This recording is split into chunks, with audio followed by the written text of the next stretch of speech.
Razer sent me this mouse to check out with my MacBook Pro, but I ended up using this one instead. Did you know that Razer has a list of supported peripherals for Mac OS? Well, as of May of 2025, Synapse for Mac OS is in beta. Yes, the PC-focused, RGB-forward gaming brand is supporting some of their peripherals on Mac. As a hybrid user of both PC and Mac, I found that pretty interesting. Now, not every mouse and not every keyboard is supported within Synapse, but I was surprised to see a couple of my favorites on that list. So this one right here, the Viper V3 Pro, one of my favorite gaming mice, is supported, and it's not just my favorite mouse either. A lot of pro esports players use this as well according to pro settings. Now there is a little bit of a caveat here, as the Viper V3 Pro does not support Bluetooth, so you do need to find a way to connect the Hyperspeed wireless adapter, but you can just easily do that with a USB-C to USB-C cable. And that is something that makes the Basilisk Mobile, what Razer actually sent me to review, a little bit more appealing. And this does have some great features like a long battery life, and adjustable scroll wheel, and up to 10 customizable buttons. One of my favorite features is that the scroll wheel can be adjusted from smooth, it just continuously keeps scrolling,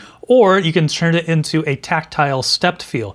Also, you can customize the buttons when you push the scroll wheel to the left or right, so lots of different ways you can change that. But despite being smaller than the normal Basilisk, it is a little bit heavier and more cumbersome than some of Razer's other gaming-focused mice. And personally, I'd rather use one that's a little bit lighter, even though it is a little bit larger, like the Viper V3 Pro. And beyond the mice, Razer also sent me the Joro wireless Bluetooth keyboard. As you can see here, it is very sleek, very small, very thin, which makes transporting it around with you very easy. And the scissor switches feature a layout that supports both Mac and PC, so once again, perfect for the hybrid user, and it can pair with up to 3 different devices, so it's very easy to switch between different platforms and systems. The Joro has a battery that will last up to 1800 hours in power saving mode, but it also, of course, has Chroma RGB for those who want to switch up the color a little bit. And unlike some other Razer keyboards, it's actually pretty quiet.